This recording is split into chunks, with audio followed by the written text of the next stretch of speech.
அன்பு நேயர்களுக்கு அன்பு நிறை வணக்கங்களை 40வது பதிவில் உங்கள் பணிவான சந்திப்பில் வணங்குகிறேன். இன்றைய பதிவு 40ஐ எட்டுகின்றது என்று பார்க்கின்ற பொழுது, இந்த 40 என்பது 40 நாட்கள் நம் வாழ்க்கை மேம்படுத்துவதற்கான, நம்மை முறைப்படுத்துவதற்கான வழிகாட்டுதல்களை இந்த மதம் சார்ந்த கருத்துக்களாக, கொள்கைகளாக இருப்பதை நாம் பார்க்கின்றோம். ஆகவே உலக அளவு உள்ள ஒவ்வொரு மனிதருக்கும் அவன் வெற்றி பெறுவதற்கான ஒரு மாற்றத்தை, அவனுடைய சிந்தனைகளை ஒருங்கிணைத்து நல்லதாக்க ஒரு ஈர்ப்பு என்பது 40 நாட்கள். இந்த தலைப்பை இந்த 40வது பதிவில் நாம் சிந்திக்கின்ற போது, வரலாற்று பார்வையிலும் நம்முடைய மனிதனுடைய அந்த சிறந்தவைகளாக மாற்றுவதற்காக ஒரு 40 நாளை ஏன் தேர்ந்தது? ஒரு பாடல்ல கூட 40 வயதில் சேர்க்காத செல்வம் இல்லை. அந்த 40 ஆண்டில் நம்முடைய வாழ்விற்கு தேவையான செல்வங்கள் அந்த குடும்பங்களில் நிறைந்திருக்க வேண்டும் என்பதற்குத்தான் 40 ஆண்டை நாம் நினைவு கொள்கின்றோம். விவிலியத்தின் அடிப்படையிலே இந்த 40 ஆண்டுகள் 40 நாட்கள் என்பது அதிமிக முக்கியமாக கருதப்படுகின்றதை நாம் வரலாற்று சான்றுகளாக பார்க்கின்றோம். இந்த ஒரு ஆண்டில் தவக்காலம் கிறிஸ்தவர்களுக்கு அந்த விபதி புதன் நாள் என்று தொடங்குகின்றது. 40 நாட்கள் தவக்காலமாக. இந்த தவக்காலத்தில் நம்மை சீர்படுத்தி கொண்டு நல்ல செயல்கள் மூலமாக ஒரு மனமாற்றம் ஏற்பட வேண்டும் இந்த ஆண்டில் என்பதற்காக இந்த 40 நாட்கள் தவக்காலமாக நமக்கு கொடுக்கப்படுகின்றன. மாற வேண்டும். ஒரே பயணத்தில் இருக்கின்றோம். நம் வாழ்க்கையை நெறிப்படுத்திக் கொள்ள வேண்டும், சீர்படுத்திக் கொள்ள வேண்டும். அதை இறைத்தன்மையாக்கி கொள்வதற்கான ஜபங்கள் அல்லது ஒருத்தல்கள், தான தர்மங்கள், இவைகளெல்லாம் செய்கின்ற ஒரு நாட்களாக இந்த நாட்கள், இந்த தபச காலங்கள் இருக்கின்றன. நம்முடைய முஸ்லிம் சகோதரர்கள் கூட நோன்பு கஞ்சி என்று ஆரம்பித்து அந்த நோன்பினை 40 நாட்கள் செயல்படுத்துகின்றார்கள். வலியவர்களுக்கு அல்லது ஏழை எளியோர்களுக்கு தானம் செய்வதல், அதை பற்றி நம்முடைய சகோதரோடு பகிர்ந்து கொள்ளுதல் ஆகிய அந்த மாமிசம் உண்ணாமல் இருக்கின்ற அந்த நெறிமுறைகளை அந்த 40 நாட்கள் அவர்கள் செய்கின்றார்கள். நம்முடைய சகோதரர்கள் கூட ஐயப்பன் பக்திக்காக 40 நாட்கள் விரதம் இருந்து, கடுமையான விரதம் இருந்து, காலை எழுந்தரித்து குளித்துவிட்டு அந்த இறை படைப்போடு அவர்களோடு அந்த கோயில்களில் ஒருங்கிணைந்து இந்த 40 நாட்கள் தவம் இருந்து அந்த புனித பயணத்தை மேற்கொள்வதற்கு செய்கின்றார்கள். அப்படி நாம் பார்க்கின்ற போது, அப்ப இந்த 40 நாட்கள் ஒரு மனிதனுடைய வாழ்நாட்களிலே ஒரு மாற்றத்திற்கு, ஒரு புண்ணியத்திற்கு ஈர்ப்பாக இருப்பதை நாம் ஒவ்வொரு மனிதர்களும், உலகாவிய மனிதர்களும் இதை செயல்படுத்துவதை பற்றி நாம் இந்த பதிவிலே ஆராய்கின்றோம். பழைய காலத்தில் விவிலியத்தில் எடுத்துக்கொள்ள வேண்டும் என்றால், இறைவன் நோவோ காலத்தில் 40 இரவு 40 பகல் மழை பெய்து ஒரு பெரிய சம்பவம் ஏற்பட்டது. ஆகவே அந்த நாட்கள் 40 நாட்கள். நினிவே நகரத்து மக்கள் பெரும் பாவப்பழியில் இருந்ததனால் அவர்களை எச்சரிக்காக நினிவே நகரத்தில் சென்று அந்த இறைவாக்கினர் யோனாஸ் 40 நாட்கள் அந்த மக்களை எச்சரிக்கின்றார். நீங்கள் மனம் திரும்புங்கள் என்று அவர்களுக்கு ஒரு அறிக்கையை தகர்க்கின்றார். எலியா என்ற இறைவாக்கினர் வேதாகமத்திலே அந்த யோசேப்பை விட்டு 40 நாட்கள் நடந்து சென்று அந்த ஓரேப் மலைக்கு சென்று அடைகின்றார். ஆகவே அந்த நாட்கள் 40 நாட்கள். அதே போல் வரலாற்று சான்றாக கோலியாத்து தாவீதை எதிர்த்து நோக்குகின்ற பொழுது அந்த 40 நாட்கள் அந்த சவுல் படைகளை நிந்திக்கின்றார். இது 40 நாட்கள். கானான் நாட்டில் உளவு பார்ப்பதற்காக இஸ்ரேலின் உளவாளிகள் 40 நாட்கள் அவர்கள் எடுத்துக்கொண்டதாக அந்த 40 நாட்களை குறிக்கின்றது. இப்படி அந்த விவிலியத்தில் தொடுகின்ற பொழுது அந்த பார்வோன் மன்னனிடமிருந்து அடிமைத்தனத்திலிருந்து கானான் நாட்டை அடைவதற்கு 40 ஆண்டுகள் இஸ்ரேல் மக்கள் அந்த வனாந்தரத்திலே பயணித்தார்கள். உணவு இருக்காத போது செங்கடலை கடந்து உணவு பற்றாக்குறையில் மன்னா என்ற உணவை பெற்றுக்கொண்டு அவர்களுக்கு பாறையில மோசோவினால் தண்ணீர் வர வைத்து இப்படி 40 ஆண்டுகள் அவர்கள் கடந்து வந்த ஒரு பயணத்தை பார்க்கின்றோம். அப்ப அந்த 40 என்பது அதுல முக்கிய பங்காக வகிக்கின்றது. ஒரு மனிதனுடைய குற்றத்திற்காக அந்த பழைய காலத்தில் 40 கசையடிகள் அடித்ததாக அந்த ரோம் பேரரசுகள் வழங்கிய தண்டனையை பார்க்கின்ற போது 40 நம் ஆண்டவராகிய இயேசுவுக்கும் அந்த 40 கசையடிகளை வழங்கப்பட்டதை இந்த நேரத்தில் சிந்தித்து பார்க்க வேண்டும். இந்த உலக மக்களின் மீட்புக்காக தான் 40 கசையடிகளை பெற்றதை இந்த 40 எண் என்ற எண் நமக்கு குறிக்கின்றது. மோசே அவர்கள் இந்த இஸ்ராயேல் மக்களை நடத்தி சென்று வழிகாட்டிய போது இறைவனால் அந்த மலையில் 10 கட்டளைகளை வழங்கி அந்த 10 கட்டளைகள் அந்த மலையின் உச்சியிலிருந்து இறுதி எடுத்து வர நாட்கள் 40. அப்போ ஒரு புனிதமான அந்த மனிதன் ஒழுங்கினம் இல்லாமல் தன்னை மேம்படுத்திக் கொள்வதற்காக பாவ வழிகளிலிருந்து சீர்படுத்திக் கொள்வதற்காக இறைவன் 10 கட்டளைகளை கொடுத்தார். இந்த 10 கட்டளைகள் மனிதனை மேம்படுத்தும் என்பதற்காக இறைவனிடமிருந்து நேராக அதை பெற்று மலையிலிருந்து இறங்கி வந்து நாட்கள் 40 நாட்கள். யூதர்கள் 40 நாட்களை பிரமுப்பை என்ற ஒரு நாட்களாக கடைபிடித்து வருகின்ற ஒரு பழக்கம். எகிப்தில் ஜூலை 3ஆம் தேதி முதல் ஆகஸ்ட் 11ஆம் தேதி வரை 40 நாட்கள் பழைய விவசாயிகள் எல்லாம் பஞ்சாங்கத்தின்படி தேவையற்ற பழக்கங்களை விட்டுவிடுவதற்காக அந்த 40 நாட்கள் எடுத்துக்கொண்டார்கள். 40 ஆண்டு என்பது ஒரு தலைமுறை ஆண்டாக நாம் பார்க்கின்றோம்.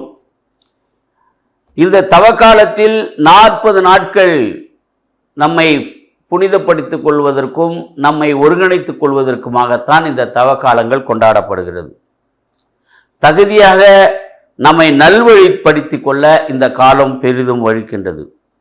ஆகவே ஒருத்தல், தர்மம் செய்தல், ஏழை எளியோரை ஆதரித்தல் ஆகிய புண்ணிய காரியங்களை இந்த ஒரு ஆண்டில் 40 நாட்கள் செய்யப்படுத்த வேண்டும் என்பதை எல்லா மதத்திலும் இதை அறிவுறுத்தப்படுகின்றது. ஆகவே 40ஐ நாம் நினைவில் வைத்துக் கொள்ள வேண்டும். அந்த நோவே காலத்தில் 1970 தான் அந்த கெட்ட மனிதர்கள், இந்த உலக மனிதர்கள் பாவ நிலையில் போகிறார்கள் என்று தான் 40 நாள் இரவு பகலாக அந்த மழை பெய்து இந்த உலகத்தையே அச்சுறுத்த நிகழ்வு ஏற்பட்டது. இந்த நாட்களில் நாம் ஆன்மீக நாட்களாக ஒவ்வொருவரும் அந்த 40 நாட்களை ஒரு புனித நாட்களாக, ஆன்மீகத்தின் நாட்களாக, இறைவனோடு இணைகின்ற ஒரு நாட்களாக, இறைவனை நேசிக்கின்ற ஒரு நாட்களாக, நம்மளுடைய வாழ்வை வளப்படுத்திக் கொண்ட நாட்களாக நாம் பயன்படுத்தி கொள்ள வேண்டும். இதே போன்று நம் ஆண்டவராக இயேசு கிறிஸ்து பாலைவனத்தில் தன் பாடுகளுக்கு முன்னால் 40 இரவு 40 பகல் ஜெபம் செய்தார், இறைவனிடம் வேண்டினார். தன் இறைவனிடம் மன்றாடுகின்ற போது கெச்சமணி என்ற தோட்டத்திலே இரத்த வேர்வை வேர்த்து அந்த 40 நாளில் அவர் பயணித்த வரலாறு நமக்கு அந்த 40ஐ நினைவூட்டுகின்றது. ஆகவே ஒவ்வொரு சகோதரர்களும் சகோதரிகளும் இந்த அன்பான இந்த நேலையில் அந்த ஒவ்வொரு ஆண்டிலும் இந்த 40 நாட்களை நாம் நம்மளுடைய உடல் இயக்கத்திற்கும் நம்மளுடைய மனதினுடைய தெளிவுக்கும் ஒரு சந்தோஷத்துக்கும் ஆரோக்கியத்திற்கும் இறைவனோடு சந்திப்பதற்கும் பிறரை உன்னை நேசிப்பது போல் பிறரை நேசி என்ற அந்த தத்துவத்திலே நாம் பயன்படுத்தி கொள்ள வேண்டும். எனவே உலகாவிய மனிதனுக்கு வாழ்வதற்கான இந்த நாட்கள், இந்த 40 நாட்கள் ஒரு ஈர்ப்பு நாட்களாக கொடுக்கப்படுகிறது. இன்னொரு விஷயம் நம்மை பார்க்கின்ற போது, ஒரு குழந்தை ஒரு தாய்க்கு பிறந்த பின் 40 நாட்கள் மீட்சி காலங்களாக பார்க்கப்படுகிறது. அந்த 40 நாட்கள் தாயும் சேயும் ஒருங்கிணைந்து இருக்க வேண்டும் என்பதை வலியுறுத்துவதற்காகத்தான் அந்த குழந்தையோடு அந்த தாய் ஒருங்கிணைந்து இருக்க வேண்டும் என்ற ஒரு 40 நாட்கள் அந்த மீட்சியின் நாட்களாக நாம் பார்க்கின்றோம். இதைத்தான் நம்மளுடைய நாடோடி இன மக்கள், நரிகரூர் மக்களை நாம் பார்க்கின்ற போது, ஒரு தாய் குழந்தை பெற்றவுடன் அவளை தனியாக 40 நாட்கள் ஒரு கொட்டகைத்து விட்டு விடுவார்கள். சாப்பாடு மட்டும் யாராவது உறவினர் கொண்டு அங்கே வைத்து விடுவார்கள். அப்போ அந்த குழந்தையோடு அந்த மீட்சி காலத்தை அவர்கள் பயன்படுத்த வேண்டும் என்று இன்றும் அவர்கள் அதை செய்து கொண்டிருக்கின்றார்கள். ஏன்? அந்த குழந்தை அந்த 40 நாள் தாயோடு சேர்ந்து அந்த அரவணைப்பிலே செயல்படுத்துவதற்காகத்தான் இன்று அந்த 40 நாள் பாலூட்டி தாளாட்டி அந்த குழந்தையை வளர்க்க வேண்டும் என்பதற்குத்தான் இந்த 40 நாட்கள் மீட்சி நாட்களாக பயன்படுகிறது. பண்டைய காலத்தில் இறந்தவர்களுக்கு என்ன செய்திருக்கின்றார்கள்? 40 நாட்கள் அந்த உடலுக்கு உப்பு இட்டு அதை மேப்பி என்ற ஒரு முறையிலே அவர்கள் அதை பாதுகாத்து இருப்பதாக நாம் அறிகிறோம். அதற்கு 40 நாட்கள் எடுத்துக்கொண்டிருக்கிறார். இப்படி இந்த 40 நாட்கள் எதுக்கு நமக்கு வழங்கப்படுகிறது? ஒவ்வொருவரும் சிந்திப்போம். இது எல்லாருக்கும் பொதுவானது. அதன்தான் இந்த 40வது பதிவிலே இவ்வளோ பெரிய விஷயம். 40 நாள் என்பது 40 எண்ணை குறிக்கிறது. இன்னும் சொல்ல வேண்டால் நம்முடைய தமிழ் காப்பியங்கள் இருக்கின்றன. அதை ஆறுகின்ற போது நம்முடைய 18 கீழ்கணக்கு என்ற ஒரு நூல் பகுதியில்தான் இனிவை 40, இன்னா 40, களவழி 40 என்ற நூல்கள் இருக்கிறது. ஏன் அந்த 40 நூல்கள் அதில் நமக்கு கொடுக்கப்பட்டிருக்கிறது என்றால், பூஞ்சேந்தனார் எழுதிய இனிவை 40இல் 124 நூல்கள் பதிவுகளும், கபிலர் எழுதிய இன்னா 40 என்ற பதிவில் 164 பதிவுகளும் பாடல்களும், அந்த களவழி என்ற ஒரு பதிவில் பொய்யாமொழி எழுதிய 40 பாடல்களும் அமைந்திருக்கின்றன. இந்த தலைப்புகளின் மூலம் நம் மனித சமூகத்திற்கு என்ன சங்க காலத்தில், சங்கம் மருவிய காலத்தில் இந்த தமிழ் பண்பாட்டான நெறிமுறைகள் உலகம் இன்று வியக்கின்ற வகையில் இந்த தமிழ் மொழியினுடைய பண்பாடுகள், அந்த மனித வாழ்க்கையை நெறிப்படுத்துவதற்கான செயல்முறைகள், பல சங்க இலக்கியங்கள், பல புறநானூறுகள் நமக்கு வெளிப்படுத்துகின்றன. அத்தனை நூல்கள் இருந்தாலும் இதில் 40, இன்னா 40, இனிவை 40, களவழி 40 என்ற நூல்களில் ஏன் 40 என்று வைத்தார்கள் என்று நாம் சிந்திக்கின்ற போது, இந்த தமிழ் காப்பியங்களான இனிவை 40இல் தமிழ் இலக்கியம், சங்க இலக்கிய நூல்களான 18 கீழ்கணக்கு என்ற நூல் பிரிவில் வருகின்றது. இந்த இனிவை 40 என்ற தலைப்பில் நாம் பார்க்கின்ற போது, பூஞ்சேந்தனார் இயற்றிய நூல் இனிவை 40 என்ற வெண்பாக்களால் ஆனது. பண்டைய காலத்தில் தமிழ் நூல் உலகில் உள்ள நல்ல இனிமையான செயல்களை, உயர்வுகளை மக்களுக்கு நீதி புகட்டவே இந்த நூல்கள். மக்கள் நீதியுடன் வாழ வேண்டும். அந்த நீதியினுடைய பயன்கள் என்ன? அந்த பாடல்களாக நம்முடைய பூஞ்சேந்தனார் அவர்கள் ஏற்றிருக்கின்றார்கள். ஆகவே ஒருவருக்கு இருக்கின்ற கல்வி கற்றவர்கள் இருக்கின்ற சபையிலே கல்லாதவர் ஒருவர் வரக்கூடாது என்பென்றும், நம்மளுடைய பழக்க வழக்கங்களில் நன்றி உள்ளவர்களாக இருக்க வேண்டும். கேட்காமலே கொடுக்கின்ற ஒரு பழக்கம் அந்த இனிவை 40இல் இப்படிப்பட்ட செயல்கள் 40 செயல்களாக, 40 பாடல்களாக பாடப்பட்டு வருகின்றன.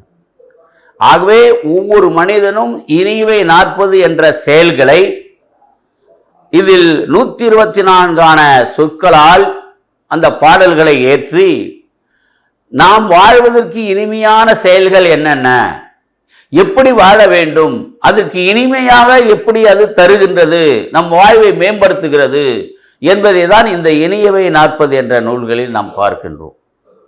அடுத்தது இன்னா 40 என்ற நூலில் பார்க்கின்ற போது, கபிலர் புலவர் இயற்றிய இந்த பாடல்கள் சங்கம் மருவிய காலத்தில் தமிழ் நூல்களாகிய இந்த நூல்களில் உலகில் கூடாத செயல்கள், தவறான எண்ணங்கள், இவற்றை எப்படியெல்லாம் இந்த 40 இன்னான் கூடாத செயல்களை பற்றி அவர் கூறுகின்றார்.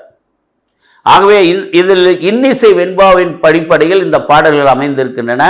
இதில் 164 சொற்கள், இந்த கருத்துக்கள் வழங்கப்பட்டிருக்கின்றன.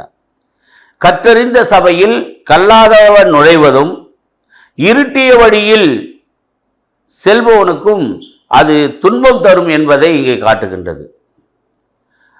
அப்ப அந்த இனிவெண் நற்பதிலை பார்க்கின்ற போது கற்றறிந்த பெரியோர்களுக்கு துணை கொண்டு வாழ்ந்து செல்ல வேண்டும் என்று பார்த்தோம்.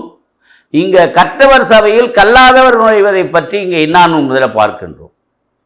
ஆக இந்த விஷயங்களை இனிவையாகவும் இன்னா செய்யக்கூடாது என்ற பழக்கங்களையும் இந்த நூல்களிலிருந்து நாம் தெரிந்து கொள்கிறோம். ஆகவே இதை 40 நிலையிலே அவர்கள் தந்திருக்கின்ற போது நம்முடைய அன்னையை பேணி காப்பதுதான் வழி, பேணி காக்காமல் இருப்பது இன்னான் நாற்பது என்ற நூலினுடைய மைய கருத்தாக தெரியப்படுத்துகிறார். அடுத்தது களவழி.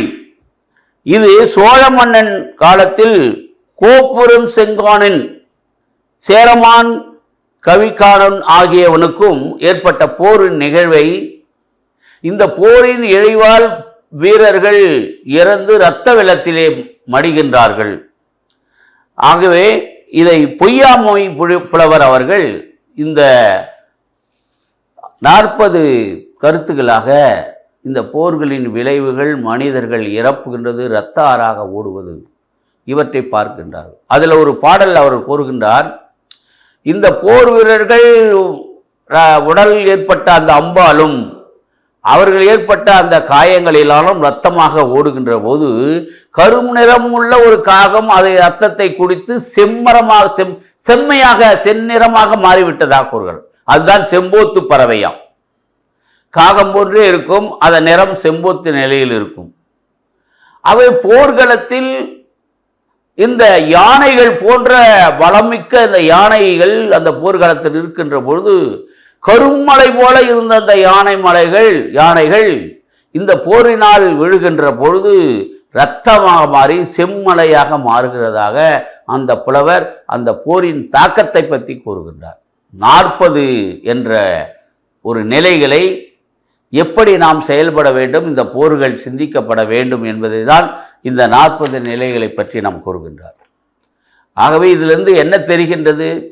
அன்பார்ந்தவர்களே, நாம் வாழுங்காலத்தில் 40 ஆண்டை எடுக்கின்ற போது எல்லா செல்வங்களையும் பெற்று வாழ வேண்டும். அந்த எல்லா செல்வங்களை பெற்றும் அந்த 40 வயதில் எண்ணில் இருக்கின்ற பொழுது அதற்கு வழிவகுக்கின்ற இந்த 40 என்ற வழிகாட்டு முறைகள், இந்த நாட்கள் ஒவ்வொரு மனிதரும் ஒவ்வொரு வாழ்வுக்கும் இதை நாம் பயன்படுத்தி கொள்ள வேண்டும். வருடத்தில் இருக்கின்ற 364 நாட்களும் நல்ல நாட்கள் தான். ஆனால் நம்முடைய செயல்கள், சிந்தனைகள் ஒரே ஓட்டமாக காலையிலிருந்து மாலை வரை பணி செய்கின்றோம், அது நம் உடலை உழைக்கின்றோம். ஆனால் நம்முடைய சிந்தனைகள், செயல்கள் எல்லாம் பல விதங்களில் தீய செயல்களாகவும் தீய நன்னடத்தைகளாகவும் மாறாத விருதுக்கு நாம் ஒவ்வொரு ஆண்டும் வருகின்ற ஆண்டை வளர்த்து கொள்வதற்காக, வழிவகைகளாம் பின்பற்றிக் கொள்வதற்காக இந்த 40 என்பது எல்லா மதத்திலும் சிறப்பாக பின்பற்றப்படுகிறது. அதற்கு இந்த ஆண்டவராக இயேசு கிறிஸ்துவினுடைய முக்கியமான அந்த வரலாற்று விவிலியத்தின் பின்னணியில் பார்க்கின்ற பொழுது இந்த 40 என்பதை நாம் பார்க்கின்றோம். அப்போ எந்த கணக்கில் இந்த 40 அவர்கள் வைத்திருக்கின்றார்கள், செய்திருக்கின்றார்கள். அப்போ ஒவ்வொரு மதத்திலும் இந்த 40 நாட்கள் நம்மை நாமே சிந்திப்பதற்கும் நல்வழிப்படுத்துவதற்கும், இந்த நாட்கள் கடுமையான தவம் பெறுவதற்கும், நம்மை மாற்றுவதற்கும் மேன்மைப்படுத்துவதற்கும் இந்த 40 நாள் பயன்படுகிறது. எனவேதான் இந்த 40வது தலைப்பிலே இந்த 40 நாட்களினுடைய பயணத்தை, நம்முடைய மாற்றத்திற்கு இருக்கின்ற நாட்களை சிந்திப்போம். இப்போவாது இந்த பயணத்திலே, தவக்கால பயணத்திலே, நோன்பு பயணத்திலே, நம்முடைய ஐயப்பன் பக்திக்காக இருக்கின்ற அந்த காலத்திலே எந்தவித சங்கோடங்களும் இல்லாமல், எந்த விதமான மாற்றங்கள், எதிர்வினைகள் இல்லாமல் நம்மை நாமே திருந்தி பார்ப்பதற்கு, நம்மை வழிகாட்டி நெறிப்படுத்துவதற்கு இந்த நாட்களாக இப்போது வருகின்ற இந்த நாட்களில் நாம் புனிதம் பெற வேண்டும். இதைத்தான் இறைவன் அன்றைய காலத்திலே, அந்த படைப்பின் காலத்திலே, நான் ஒரு கிராமத்தில் ஒரு வயதான முதியவரை சந்தித்தேன். அப்போ சொன்னார், உலக படைப்புகள் என்ற உயிரினங்களுக்கெல்லாம் 40 ஆண்டுகளை வழங்கினார்களாம், வாழ்நாட்களாக இறைவன் கொடுத்ததாகவும். அப்போது இந்த 40 ஆண்டுகள் பெற்றிருக்கின்ற நிலையில் நாம் 40 வயதை அடைந்த போது என்ன செய்கின்றார்? வீட்டில் கணவன் மனைவி பிள்ளைகள் எதே ஒரு சண்டை சச்சரவு வருது, இன்னும் நாய் போல எரிஞ்சு கூடார அப்படி என்று நாய் என்று திட்டுகின்ற ஒரு நிலை 40 வயதிலே நம்முடைய சமுதாயத்திலும் குடும்பங்களிலும் இருப்பதை பார்க்கின்றோம். அதே 60 வயதில் பார்க்கின்ற போது பிள்ளைகள் பேர பிள்ளைகள் எல்லாம் வளர்த்து அவர்களை உழைத்து பாரம்பரியமாக அவர்களை செயல்படுத்தி உருவாக்கினாலும் அந்த வயதானவர்கள் இந்த ஒரு ஜான் வயிற்றுக்காக தன்னுடைய பிள்ளைகள் பராமரிக்கவில்லை என்றாலும் ஓடோடி ஒன்று மாடாக உழைக்கின்றார்கள். அப்ப அந்த கயனி வேளையில் அந்த உழைக்கின்ற பெரியவரை பார்த்து போகின்றவர் கேட்கின்றார்கள், சொல்லுகின்றார்கள், என்னப்பா அந்த மனிதன் இன்னும் மாடாக உழைக்கிறானே என்று நாம் கேட்டிருக்கிறோம். பாருங்கள், அந்த 40 வயது முடிந்து 60 வயதில் நம் மாடாக உழைக்கின்ற ஒரு நிலையில் ஒரு மனிதன் 80 வயது ஆண்ட பிற்பாடு அந்த வீட்டில் இருக்கிற குடும்பத்தர்கள் உறவினர்கள் என்ன சொல்கிறார்கள்? பெருசே நீ எதுவும் பேசாத, சாப்பிட்டியா அந்த மூளையில் மடங்கி கடை, எதுக்கு வீண் வம்புக்கு வர, ஏன் தேவையில்லாமல் பேசுகிற? ஆகவே ஒரு மூளையை ஒடுக்கி அந்த மூளையிலே அமைய வைத்திருக்கிறார்கள். நான் ஒரு தாயை இப்படி இருக்கின்ற பொழுது ஒருவர் உணவு வழங்குகிறார் உறவினர், அப்போது தலையிலே தட்டி அந்த தட்டாலை தட்டி அதை மூளையில் உட்கார வைத்திருக்கிறதை பார்த்திருக்கிறேன். ஏன் இந்த நிலை? அதற்குத்தான் அந்த பெரியவர் சொன்னார், 40 வயதான உடனே இந்த நாயானது எனது 40 வயதில் எனக்கு 20 வயது போதும், இந்த 20 வயதை என்னுடைய எஜமான கொடுத்துருங்க நினைச்சான். அதனால தான் இந்த 40 வயதை நாயின்னு எல்லாம் திட்டத்துக்கு காரணமா. 60 வயதிலுக்கு இந்த மாடு என் எஜமான் என் சந்தோஷமாக என்னை வைத்திருக்கின்றார், எனக்கு 40 ஆண்டு தெல்ல, இந்த 40 ஆண்டை 20 ஆண்டா என்னுடைய எஜமானுக்கே கொடுத்துருக்கணிச்சான். அதனால தான் மாடா உழைக்கிறாங்க. அந்த கோட்டான் சொல்லுதான், என் கோட்டாம் போல போய் மூளையில் மடங்கி கடுன்னு இந்த பெற்றோர் திட்டுவதை கேட்டிருக்கின்றேன், தன்னுடைய தாத்தாவை அப்பாவை. அப்ப ஒரு கோட்டாம் மூலம் மூளையில முடங்கிரு என்று ஒரு வார்த்தை சொல்லுகிறார்கள். அந்த வயது அது சேர்த்து 80 வயது ஆகுது. பாருங்கள், நம்முடைய வாழ்க்கை பரிணாமத்தில் இருக்கின்ற செயல்கள் இப்படிப்பட்ட முறையிலே அமைந்திருக்கிறது. ஆகவே இந்த புனிதமான வாழ்க்கை, இந்த வயது சராசரி 100 வயது இருக்கின்ற மனிதனுடைய வாழ்க்கை, அவன் செய்கின்ற நல்ல காரியங்கள் தர்மங்கள், அவன் செய்கின்ற பிறர்க்காக அன்பு செய்வது, தன்னை நேசிப்பதோலோ பிறரை நேசிப்பது, தன் இல்லாதவருக்கு கொடுப்பது. அப்ப வறியவரை நாம் பார்க்கின்ற போது இந்த காலத்தில் நாம் செய்கிற மிக புண்ணியம், இந்த 40 நாட்களை நாம் ஒருங்கிணைத்து நம்மை வளர்த்து கொள்ளுக்காக கொடுக்கப்படுற இந்த நாட்களை நாம் சிந்திப்போம். ஏன் இந்த 40 நாட்கள் நமக்கு ஒதுக்கின்றார்கள்?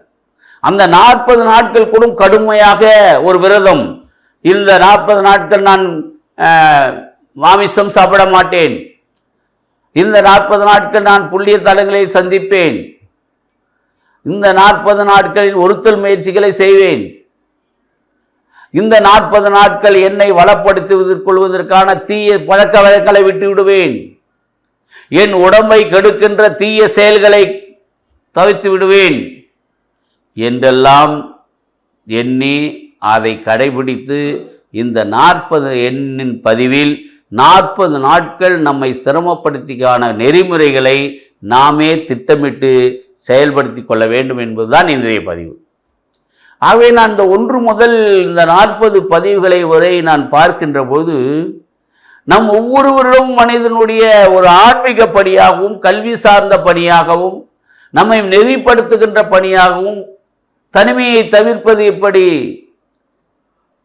அல்லது கல்வியினுடைய பெருமை எப்படி, மனித நேயம் எப்படி, அறிவு சார்ந்த செயல்கள் எப்படி என்ற தலைப்புகளெல்லாம் ஒரு கோர்ந்து பார்க்கின்ற போது உண்மையிலேயே இந்த மனித வரலாற்றில் மனிதனுடைய தலைமையில் நமக்கு கிடைக்கப்பட்ட இந்த அற்புதமான இந்த வாழ்க்கை, மேன்மை மிக்க வாழ்க்கை, புனிதமான வாழ்க்கை, நாம் நம்ம மட்டும் சுயநலமின்றி பிறர் நலத்தோடு ஒருங்கிணைத்து வாழக்கூடிய வாழ்க்கையாக நீர் ஒவ்வொரு மனிதனும் வரலாறு படைக்க வேண்டும்.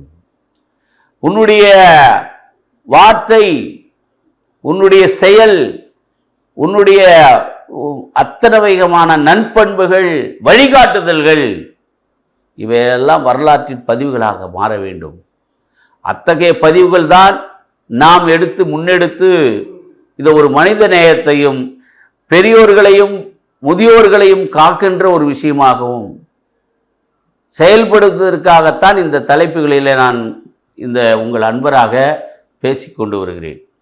ஆகவே இந்த தலைப்பை பார்க்கின்ற பொழுது இந்த 40 எண்ணு இன்றைக்கு அல்ல, நேற்றல்ல, ஆதிகால மனிதன் காலத்தில் தொடங்கி அந்த 40ஐ வடிவமைத்து ஒரு தண்டனை என்றால் 40 கசையடி கூட அடிக்கணும்னு ஒரு திட்டம் சொல்லுகிறாங்க. அப்போ இந்த 40 என்பதை வரையறுத்திருக்கின்றார்கள் பாருங்கள் விவிலியத்தில்.